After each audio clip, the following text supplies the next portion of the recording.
Fronx delta plus versus Baleno alpha. ഇപ്പോൾ നമ്മുടെ ചാനലിൽ ഏറ്റവും കൂടുതൽ വരുന്നൊരു കമൻറ്റാണ് ഈ രണ്ട് വാഹനങ്ങളിൽ ഏതാണ് എടുക്കേണ്ടതെന്ന്. ഫ്രോങ്സിൻ്റെ ഡയറക്റ്റ് കോമ്പറ്റീഷൻ വരുന്നത് പ്രൈസ് വെച്ച് നോക്കുമ്പോൾ ബലേനോയുടെ സീറ്റ വേരിയൻറ്റുമായിട്ടാണ്. പക്ഷേ ഇപ്പോൾ ബലേനോയ്ക്ക് ഏകദേശം 1,30,000 രൂപ വരെ മൺസൂൺ ഓഫറുകൾ അവൈലബിൾ ആണ്. അതുകൊണ്ട് ഫ്രോങ്സ് ഡെൽറ്റ പ്ലസ് വേരിയൻറ്റിനേക്കാളും വില കുറവിൽ നിങ്ങൾക്ക് ബലേനോയുടെ ഈ ടോപ്പ് എൻഡ് വേരിയൻറ്റ് വാങ്ങാനായിട്ട് പറ്റും. അങ്ങനെ നോക്കുമ്പോൾ ഇതിനകത്ത് വാല്യൂ ഫോർ മണി വേരിയൻറ്റ് നമ്മളുടെ ബലേനോയുടെ ഈ ടോപ്പ് എൻഡ് തന്നെയാണ്.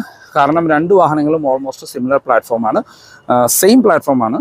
ഓൺലി ലുക്കിൽ വരുന്ന ഡിഫറൻസ് മാത്രമാണ്. ബലേനോ ഒരു പ്രീമിയം ഹാച്ച് ബാക്ക് ആണെങ്കിൽ ഫ്രോങ്സിൻ്റെ മാരുതി കൊണ്ടുവന്നിരിക്കുന്നത് മൈക്രോ SUV സെഗ്മെൻറ്റിലാണ്. വാഹനത്തിൻ്റെ ഇൻറ്റീരിയറിലുള്ള സ്പേസും മറ്റു കാര്യങ്ങളെല്ലാം എക്സാക്ട്ലി സിമിലറാണ്. ആകെ വരുന്ന ഡിഫറൻസ് ഫീച്ചേഴ്സിൽ വരുന്ന ഡിഫറൻസ് മാത്രമാണ്. എൻ്റെ അഭിപ്രായത്തിൽ രണ്ട് വാഹനത്തിലും കുറച്ചും കൂടിയും ഓടിക്കാൻ കംഫർട്ടബിളായിട്ട് എനിക്ക് ഫീൽ ചെയ്തിട്ടുള്ളൊരു വാഹനം നമ്മളുടെ ബലേനോയുടെ ഈ ടോപ്പ് എൻഡ് വേരിയൻറ്റ് തന്നെയാണ്, അല്ലെങ്കിൽ ബലേനോ തന്നെയാണ്. അപ്പോൾ ഇതിൻ്റെ ഡീറ്റെയിൽഡ് കമ്പാരിസൺ വീഡിയോ നമ്മുടെ ചാനലിൽ അപ്ലോഡ് ചെയ്തിട്ടുണ്ട് with updated on road price. For more info ഞാൻ ഡിസ്ക്രിപ്ഷനിൽ നമ്പർ കൊടുക്കാൻ നിങ്ങൾക്ക് അവരെ കോൺടാക്ട് ചെയ്യാം.